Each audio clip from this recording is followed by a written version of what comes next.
Bonsoir, bienvenue dans Une semaine dans le monde, toute l'actualité de la semaine décryptée par nos éditorialistes. Et ce vendredi, nous sommes avec Patricia Lémonière. Bonsoir Patricia, bonsoir. Grand reporter à TF1. Vincent Hugeux, bonsoir, grand reporter à l'Express. Alain Frachon, bonsoir, éditorialiste au quotidien français Le Monde. Et Mustapha Tossa, bonsoir Mustapha, rédacteur en chef adjoint à Radio Monte-Carlo Doualia. Les sondages se sont une fois encore trompés. Ils prédisaient un coude à coude entre les conservateurs de David Cameron et les travaillistes d'Ed Miliband.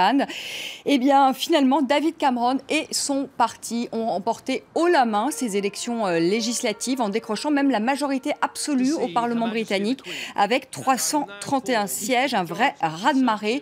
On écoute tout de suite, si vous le voulez bien, le grand vainqueur de ce scrutin. Je viens de rencontrer Sa Majesté la Reine et je vais désormais former un gouvernement majoritaire et conservateur. Je suis fier d'avoir mené le premier gouvernement de coalition en 17 ans et je veux remercier tous ceux qui ont travaillé si dur pour que ce soit un succès. Et aujourd'hui, Ed Miliband m'a appelé ce matin pour me souhaiter bonne chance avec ce nouveau gouvernement.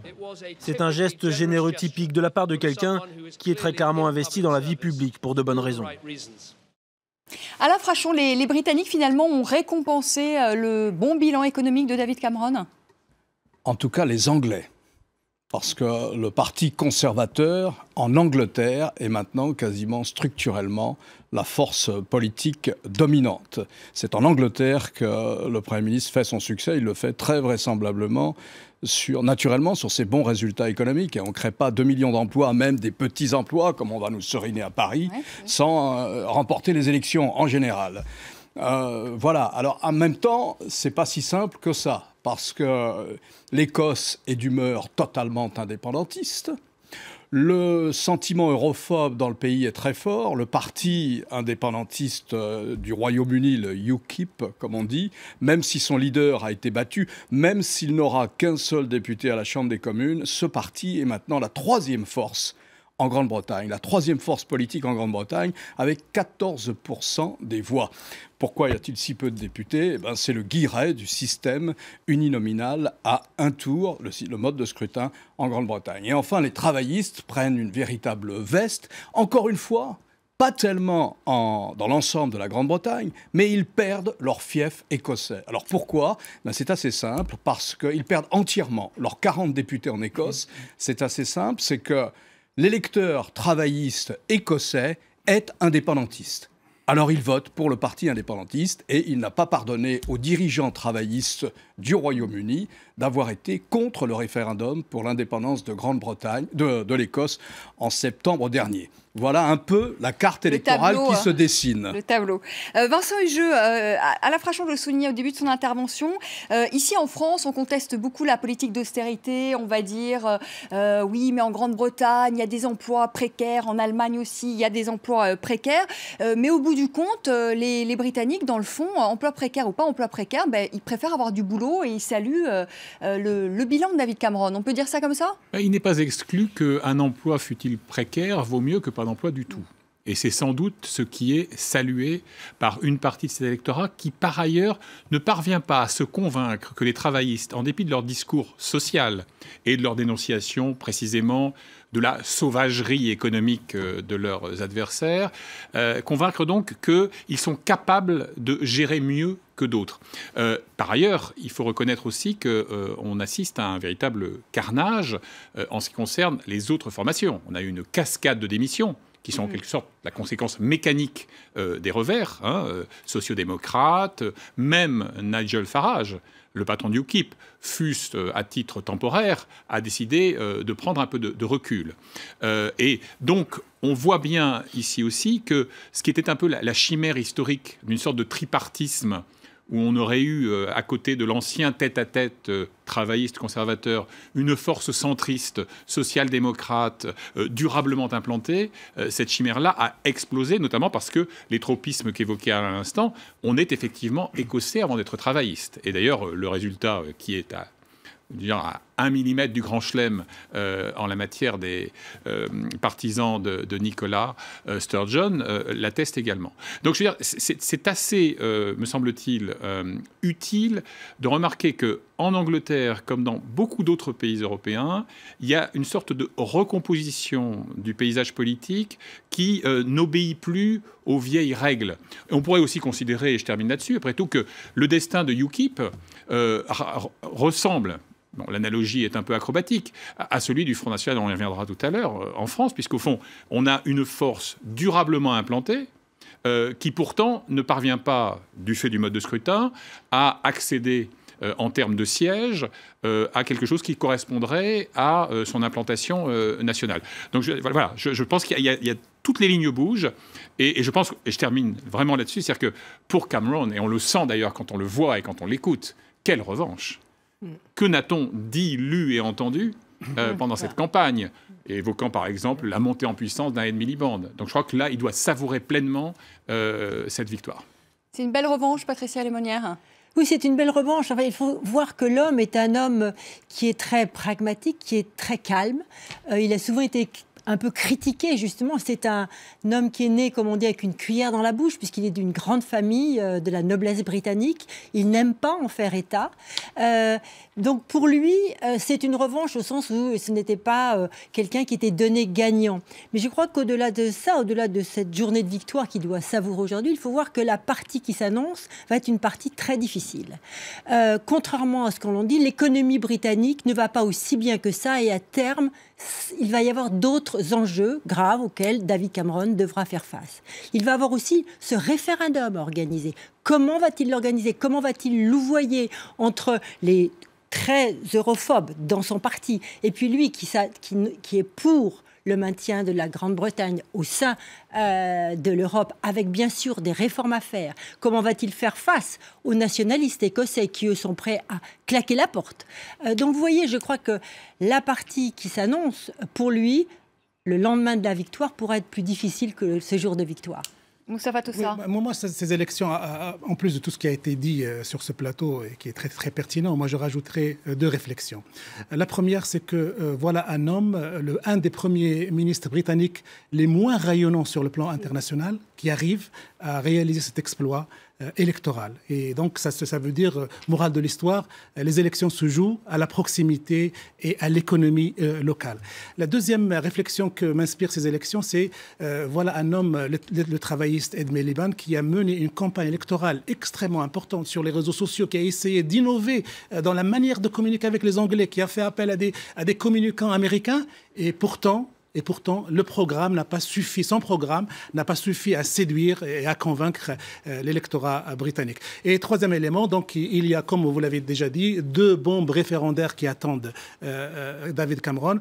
Un référendum sur l'appartenance du Royaume-Uni à l'Europe, et le référendum sur l'union du Royaume-Uni, puisque l'Écosse menace vraiment de se séparer du Royaume-Uni. Et moi, je reprendrai une petite expression qui a été utilisée dans le journal Le Monde de ce soir et que je trouve extrêmement pertinente aussi. C'est David Cameron, roi de la petite Angleterre. Donc c'est le petit commerçant du coin. Il a gagné, mais avec des méthodes pas politiquement extrêmement attendues, mais vraiment de proximité. Il ne faut pas oublier qu'on a eu John Major en Angleterre. On a eu Margaret Thatcher, mais on a John Major qui est complètement, justement, l'homme le plus pâle, le plus fade en apparence, qui n'avait aucun rayonnement international. Donc, si vous voulez, les Britanniques sont balance toujours en permanence entre quelqu'un avec du verbe flamboyant comme Margaret Thatcher et des gens comme John Major. C'est très britannique. Et pas juste une petite minute, il y a une leçon aussi que François Hollande pourra tirer de ce scrutin, c'est que les sondages peuvent dire ce qu'ils veulent, les électeurs décideront autrement. L'autre leçon peut-être aussi à tirer de ce scrutin, c'est quand on n'inverse pas la courbe du chômage aussi, et ça se voit un peu partout en Europe, parce que finalement ceux qui ont été réélus, je pense à la chancelière allemande Angela Merkel, c'est un pays où économiquement ça va bien, où le chômage est faible, c'est vrai aussi au Royaume-Uni. Elle n'a pas la majorité. Elle n'a pas la majorité, c'est vrai. Mais bon, elle est quand même au pouvoir encore, alors que la plupart ont été balayés. Donc ça sera peut-être aussi la leçon. Il y a une autre leçon, c'est que les 2 référendums qu'on évoquait sont liés. Ils sont totalement liés, c'est-à-dire que Cameron fait face à deux rendez-vous qui sont de nature existentielle pour son pays. Peu de premiers ministres britanniques, depuis la guerre, ont fait face à une telle situation. Imaginez qu'en 2017, et c'est pas impossible, les Britanniques votent non à l'Europe. Ils votent non à l'Europe, donc la Grande-Bretagne sort de l'Europe.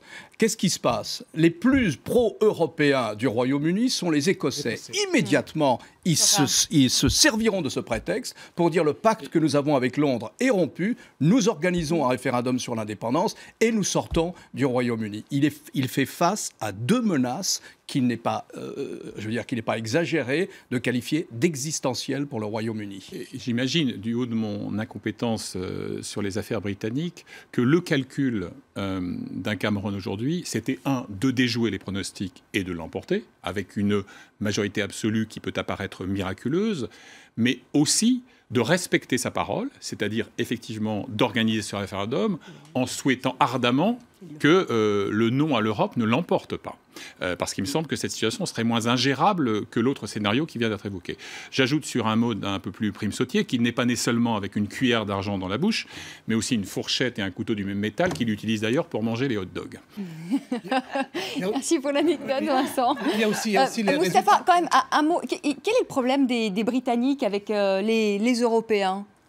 Le problème des Britanniques et les Européens, c'est connu depuis un certain nombre d'années. Ils considèrent l'Europe, et je parle sous le contrôle d'Alain Frachon, ils considèrent l'Europe comme une technostructure qui ne sert strictement à rien qu'à financer une machine administrative qui bride l'entreprise, qui bride la créativité et qui ne cherche... Ça, c'est l'argument officiel. Qui ne cherche qu'à alimenter le bureaucratisme. Alors l'argument officieux... Ça, c'est l'argument élégant. Ouais.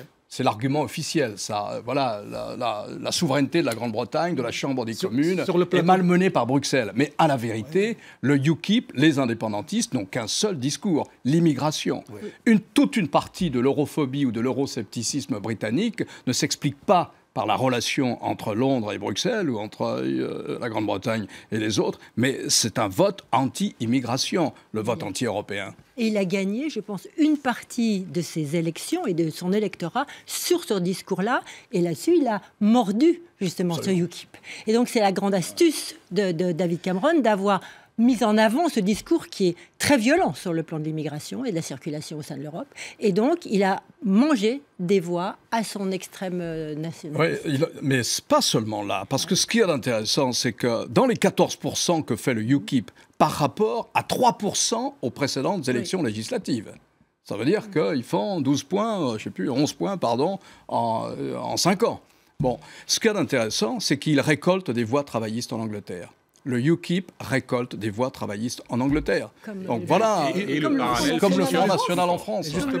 Justement, alors ce qui était intéressant aussi à observer, le type de résultats réalisés par l'UKIP en Grande-Bretagne, et c'est vrai qu'il y avait le système électoral qui n'avantageait pas des performances électorales, mais pour le Front National, ça aussi c'est une idée qui va positivement peut-être influencer les électeurs. Mais je reviens sur l'idée de l'immigration en Grande-Bretagne. L'immigration, ça devient une préoccupation européenne. Il n'y a pas que britannique. Moi, je parlais de la critique techno et bureaucratique parce que elle touche aussi les esprits, elle touche les gens qui réfléchissent. Ça, c'est un réflexe beaucoup plus épidermique, alors que la réflexion de la bureaucratie, c'est beaucoup plus rationnel et beaucoup plus interne. Vous savez, on peut habiller l'instinct avec de la raison. C'est une histoire passionnante, ça, parce que se fondant sur cet argumentaire, qui est celui qui est mis sur la table, bien sûr, David Cameron a demandé une étude à son administration sur quel type de pouvoir nous voudrions récupérer et qui ont été délégués à Bruxelles. Alors l'administration britannique, sans doute une des plus brillantes d'Europe de l'Ouest, se met au travail pour voir quel type de pouvoir il pourrait récupérer par rapport à l'Union européenne. Conclusion, aucun.